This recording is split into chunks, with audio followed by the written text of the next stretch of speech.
বিসমিল্লাহির রহমানির রহিম। সংগ্রামী সকল ফেসবুক ভাই বোন বন্ধু, বাংলাদেশের বাইরে এই ভিডিওটি যারা দেখবেন, আমার পক্ষ থেকে জানাই সংগ্রামী সালাম। আসসালামু আলাইকুম।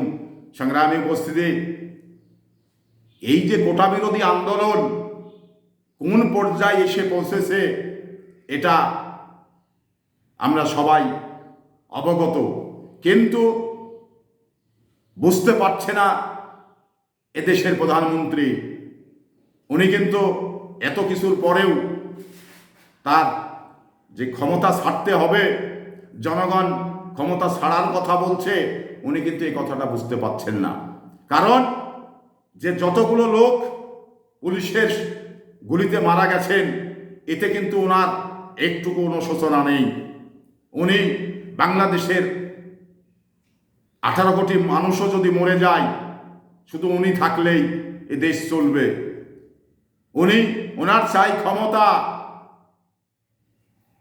কত রক্ত লাগবে উনি তত রক্তই দিবেন, কিন্তু ওনাকে ক্ষমতায় থাকতে হবে।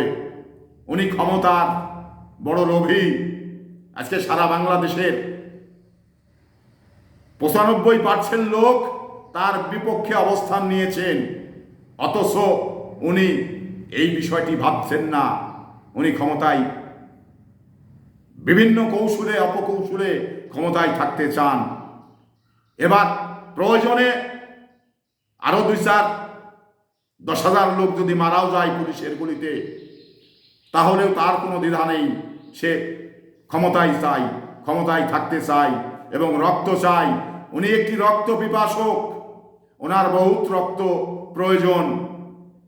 ওনাকে রক্ত না দিলে উনি খুশি হন না। তো সংগ্রামী উপস্থিতি, এই যে কোটা বিরোধী আন্দোলনে আজকে বিভিন্ন শ্রেণী পেশার মানুষ যে শরিক হয়েছেন, তারা আন্দোলনে স্বেচ্ছায় এসে বুক পেতে দিচ্ছে পুলিশের কাছে। মায়েরা এসে যেভাবে আহাজারি করছেন তার ছেলের জন্যে, এই অবস্থা, এই করুণা, এই প্রার্থনা উনি কি দেখতে পাচ্ছেন না? ওনারা তো এই বাংলাদেশেরই মানুষ। কার দিকে ইঙ্গিত করে কথা বলছেন, এটা তো উনি সরকার প্রধান হিসাবে ওনার বোঝার দরকার। কিন্তু উনি না বুঝে শুধু আমার ক্ষমতা, এবার ক্ষমতায় থাকতে হবে, রক্ত ঝরে যাক, মানুষ স্বেচ্ছায় বুক পেতে দিক, তারপরেও আমার কোনো যাবে আসবে না। ওনার চিন্তা চেতনা এরকম। তো সংগ্রামী উপস্থিতি, আসলে অনেক স্বৈর শাসক দেখেছি, কিন্তু এই বাংলাদেশের মতো স্বৈর শাসক আর সারা বিশ্বে কোথাও আছে বলে আমি পত্রিকাতে খবরে পাইনি। বাংলাদেশের শাসনকর্তা যে 1 নম্বরের স্বৈর শাসক, এতে এতটুকু সন্দেহ নেই। আর এই স্বৈর শাসকের কামগুলোই ঠিক এইরকম। তার রাষ্ট্রের মানুষ মরে যাক, তার কোনো যায় আসে না, সে ক্ষমতায় থাকতে হবে, তাকে ক্ষমতায় রাখতে হবে। এই যে একটি বিষয়, এই বিষয়টি আমাদের বাংলাদেশটাকে ধ্বংসের দিকে নিয়ে যাচ্ছে। এই বাংলাদেশটাকে রক্ষা করতে হলে যেভাবে এই শিক্ষার্থী, বিভিন্ন শ্রেণী পেশার মানুষ জেগে উঠেছে, এই জাগার মধ্য দিয়েই ইনশাল্লাহ এই স্বৈর শাসকের পতন হবে অনিবার্য। ধৈর্য ধরুন, আন্দোলনটা চালিয়ে যান। অবশ্যই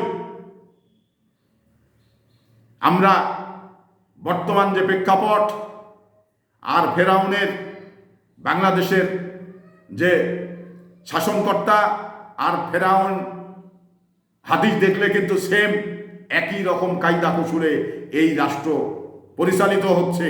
তো ঠিক ফেরাউন ক্ষমতায় বসে আছে, এই ফেরাউনকে হটাতে হলে আমাদের দীর্ঘ সময় লাগবে, দীর্ঘ রক্ত দিতে হবে। দেওয়ার মধ্য দিয়েই এই ফেরাউন হয়তো আল্লাহ হটে যাবে। তো সেই জায়গা মতো আমাদের যেতে হবে। তো সংগ্রামী উপস্থিতি, এই আশা ব্যক্ত করেই বিদায় নিচ্ছি। সবাই ভালো থাকবেন।